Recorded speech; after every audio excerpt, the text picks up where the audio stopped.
One thing is for certain, there are certain things that the woman does not want the man to know. They are using this to their advantage. The worst part is, if they know the man finds out, their whole scheme of maneuvers is all blown to pieces. So, with that being said, here we go. Lots of states would rather not have any interest in the man's side of things, and he may want to be a father. Be surprised how many times feminists don't tell the fathers that they may have a child and decide to have the abortion anyway, denying the man his rights. Later on, I'm about to you how that is a problem as far as denying man any sort of say in what's going on. If you don't believe me, maybe this chart up above will give you an idea what I'm referring to. This deceptive tactic is to establish that women are not making as much as the man. That is so not true. Donald Trump brought this up at one of his debates, talking about how it's based on what the woman can do.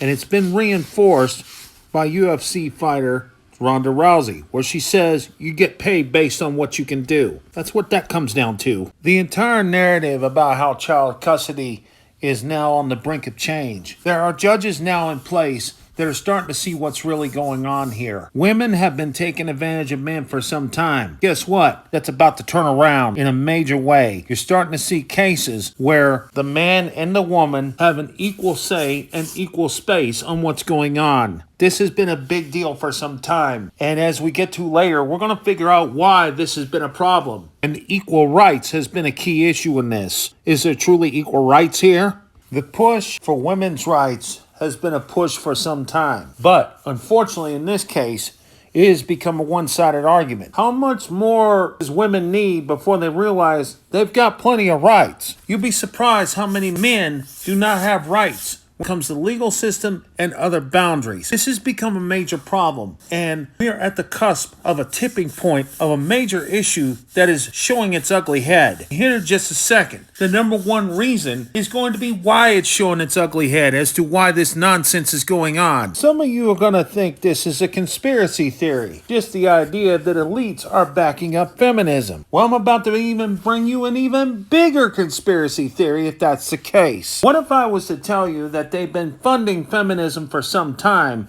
and it is a personal war against the man? You're seeing it full circle now more than ever. What if I was to tell you that if these feminists were to win this war against the man, this would lead to enslavement? You're right, folks.